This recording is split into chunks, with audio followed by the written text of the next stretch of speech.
Hello friends, chapter number 3 pair of linear equation into variables. इससे पहले हम लोग पढ़ चुके हैं कि जो लीनियर इक्वेशन आपको दो वेरिएबल में दी गई थी उसमें x और y की वैल्यू सब्स्टिट्यूशन मेथड से और एलिमिनेशन मेथड से कैसे निकालते हैं। फिलहाल हम लोग पढ़ेंगे कि जनरल फॉर्म क्या होती है लीनियर इक्वेशन की। ठीक है, लीनियर इक्वेशन क्या है मैंने आपको बताया। लीनियर इक्वेशन वन वेरिएबल में इस तरीके से होती है। ये वन वेरिएबल है क्योंकि यहाँ पे आपको केवल x की वैल्यू नहीं पता है, बाकी तो 6 तो पता ही है, 10 भी पता है।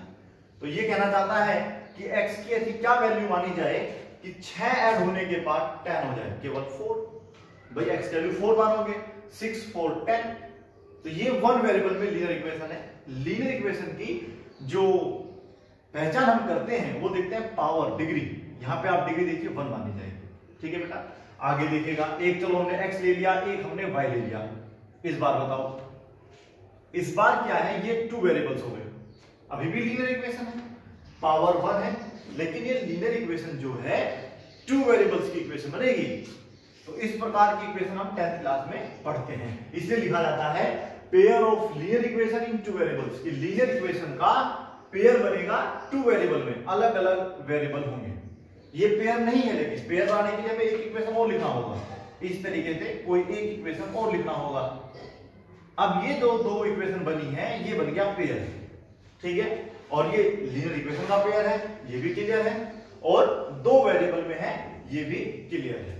तो ये तो इसकी स्टैंडर्ड फॉर्म हो गई। जनरल फॉर्म कैसे बनाए? जनरल फॉर्म बनाने के लिए हम लोगों को ये याद रखना होगा, a1x plus b1y plus c1 equal to 0। ये c क्या होता है? कांस्टेंट वैल्यू होती है। ये जो कांस्टेंट वैल्यू है, अगर हम इसको इधर लेके आएंगे तो माइनस में हो जाएगी, नो मैटर, लेकिन कांस्टेंट टर्म होता है। एक वैल्यू y के साथ होती है, एक वैल्यू x के साथ होती है। तो x के साथ की जो वैल्यू है वो हमारा a1 होगा, क्योंकि 2 इक्वेशन मिलेगा। तो यहाँ पे जो वैल्यू है 1, ये a1 की वैल्यू है, और ये जो वैल्यू दे रखी है नीचे, यहाँ इक्वेशन नहीं लिखी तो वो a2 हो जाएगा। कैसे? इस प्रकार से a2x plus b2y plus c2 equal to 0। ये तो आपको कंफर्म हो चुका है कि लीनियर इक्वेशन में आपको x y जरूर मिलेगा। तो x के साथ जो वैल्यू लिखा होगा उसका कोफिशिएंट जिसको हम बोल देते हैं वो a1 या a2 होगा। y के साथ जो वैल्यू लिखा होगा वो b1 या b2 होगा। पहले वाली इक्वेशन है तो a1 b1 निकलेगा, c1 निकलेगा। अगर इक्वेशन नंबर 2 है तो फिर a2 निकलेगा, b2 निकलेगा और c2 निकलेगा। चलिए, अब एक बात और ध्यान में रखना है कि अगर कोई भी लाइन आपको दी होती है, ठीक है, ये लाइन की इक्वेशन है, तो उससे एक लाइन ड्रॉ कर सकते हैं हम लोग। इसी प्रकार से इससे भी कर सकते हैं। तो 2 लाइनें हो गई। अब इन 2 लाइनों को रिप्रेजेंट करने के हमारे पास कुल 3 तरीके होते हैं। पहला तरीका तो ये है कि वो दोनों पैरेलल हो सकती है। नंबर 2 तरीका है कि वो दोनों इक्वेशन एक दूसरे को कहीं ना कहीं काट सकती है, इंटरसेक्ट कर सकती है। और तीसरा तरीका है कि ये इक्वेशन है और ये इसको ही ओवरलैप कर ले, इसी के ऊपर से चली जाए, कॉन्सिडेंट बन जाए। इन्हें बोलते हैं कॉन्सिडेंट लाइन। यहाँ 2 लाइनें हैं, ये इससे इसी के ऊपर है, ये आपस में इंटरसेक्ट कर रही है 1 पॉइंट पे, और ये तो खैर पैरेलल है और पैरेलल एक दूसरे को कभी काटती नहीं है। तो इसलिए यहाँ पे होगा नो सॉल्यूशन, यहाँ पे होगा यूनिक सॉल्यूशन, 1 सॉल्यूशन, और यहाँ पे तो बहुत सारे सॉल्यूशन। देखिए आप कितने पॉइंट यहाँ पे बन जाएंगे, नहीं बन जाएंगे। तो ये चीज हमें समझना है। क्वेश्चन पेपर जब हम देते हैं या क्वेश्चन जो एनसीईआरटी बुक में है, आरडी शर्मा में है, आज तक सवाल में है, वहां पे 2 इक्वेशन आपको दे देता है, पूछ लेता है कि बताइए इनमें से कौन कौन सी इक्वेशन का यूनिक सॉल्यूशन है। तो ये मैं आपको बताने की कोशिश करूंगा।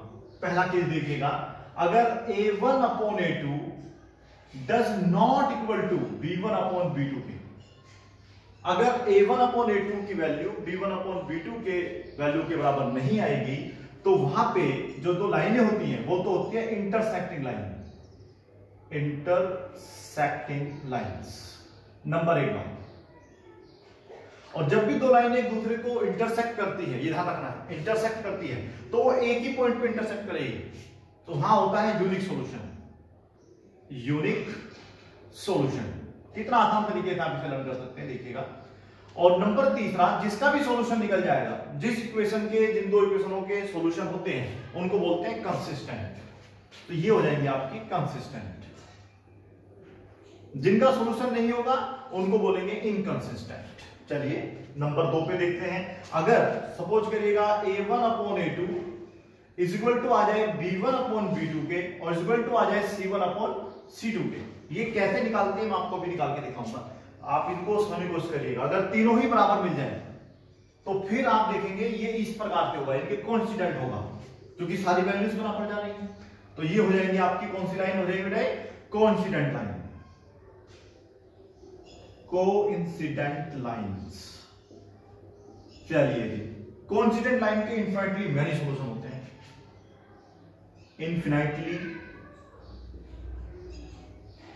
मैनी सॉल्यूशंस, बहुत सारे सॉल्यूशंस होंगे क्योंकि यहां भी पॉइंट बन सकता है, यहां भी पॉइंट बन सकता है, बहुत सारे पॉइंट बन सकते हैं, अनगिनत। Am I right? सॉल्यूशंस। और ये जो आपका वैल्यू आ रहा है निकल के तो उसको बोल देंगे कंसिस्टेंट, कंसिस्टेंट। उम्मीद आपको समझ आ रहा होगा। तीसरा ऑप्शन इसमें आ सकता है, हो सकता है कि a1 अपॉन a2 बराबर आ जाए b1 अपॉन b2 के, लेकिन बराबर ना आए c1 अपॉन c2 के। तब क्या होगा, तब वो दोनों लाइनें आपस में होती है पैरेलल लाइंस, क्योंकि देखो ये इक्वेशन आपस में पैरेलल हो गई, PARALLEL पैरेलल लाइंस हो जाएंगी। और नंबर दूसरी बात, पहला नो कोई सॉल्यूशन नहीं होता, ठीक है, ये ध्यान रखना, नो सॉल्यूशन होगा यहाँ पे, नो सॉल्यूशन, कोई सॉल्यूशन नहीं।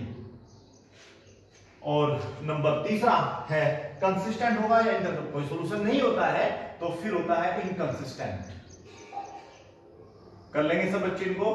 चलो अब मैं आपको बताने की कोशिश करता हूं कि ये a1 अपॉन a2 और b1 अपॉन b2 क्या होते हैं, एक एग्जांपल के माध्यम से समझाने की कोशिश करता हूं।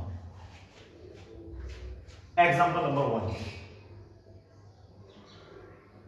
एग्जांपल 1, सपोज करिए आपको दिया है 2x plus 3y is equal to 12, suppose कर लीजिएगा, ठीक है। इसको पहले मैं इसी फॉर्म में लिख लेता हूं, प्लस 12 इज इक्वल टू 0 कर लेता हूं। और एक इक्वेशन आपको दे दी है 4x plus 6y plus 24 is equal to 0। यहां पे हम लोग सपोज करो 36 कर देते हैं, ठीक है।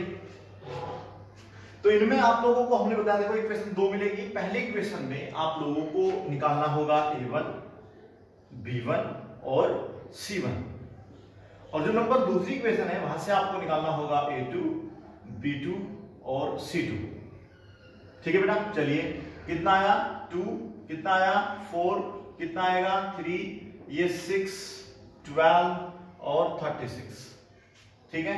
सबसे पहले आप लोगों को निकालना होता है a1 upon a2, a1 upon a2 2 upon 4, 2 1 जा 2, 2 2 जा 4, 1 अपॉन 2 बराबर आ गया। अब हम निकालेंगे b1 अपॉन b2।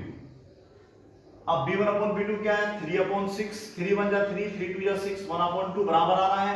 जब ये बराबर नहीं आता तो यहीं छोड़ देते हैं, इक्वेशन नंबर 1, ये जो केस नंबर 1 है ये आपको क्लियर हो जाता है। लेकिन अभी a1 upon a2 b1 upon b2 के बराबर आ गया है, इसलिए आप लोगों को भी निकालना होगा c1 अपॉन c2, ठीक है बेटा। c1 अपॉन c2 कितना आएगा, 12 अपॉन में 36, 12 1 जा 12, 12 2 3 जा 36, 1 अपॉन 3। अब आप देखिएगा क्या a1 अपॉन a2 बराबर आया था b1 अपॉन b2 के, बराबर आया था c1 अपॉन c2 के। देखो केस 1 तो नजर आ रहा है, a1 upon a2 b1 upon b2 के बराबर नजर आ रहा है, लेकिन नजर नहीं आ रहा है 1 अपॉन 3 1 अपॉन 2 के बराबर नहीं होता है, इसलिए ये इसमें से यहां कैंसिल हो जाएगा, ठीक है। जब भी आपको 2 इक्वेशन दी होंगी, इन 3 के अलावा चौथा केस आपको नहीं मिलेगा, ठीक है। तो अब ये देख लीजिएगा ये किससे मैच कर रहा है, स्टेप नंबर 1 से, 2 से, 3 से। आई थिंक 3 से मैच कर रहा है, तो इसमें 3 चीजें हो सकती हैं। नंबर 1 ये पैरेलल लाइन हो सकती है, तो उसने पूछा होगा तो ये पैरेलल लाइन हो सकती है, पैरेलल लाइन हो सकती है। उसने पूछा था बताइए इसका सॉल्यूशन है नहीं है, तो आप लिख देना नो सॉल्यूशन, नो सॉल्यूशन, क्योंकि दोनों आपस में पैरेलल हो गई। और तीसरा जो पॉइंट है उसने पूछा था बताइए क्या इनका सॉल्यूशन, इन दोनों इक्वेशन का जो सॉल्यूशन है वो कंसिस्टेंट है या इनकंसिस्टेंट है, तो आप बता देना कि जी इनका जब सॉल्यूशन नहीं होता है तो वो होता है इनकंसिस्टेंट, इनकंसिस्टेंट, ठीक है। इसको आप पहले नोट करिएगा, फिर मैं आपको और एग्जांपलों के माध्यम से समझाता हूं कि कहां इंटरसेक्टिंग होते हैं,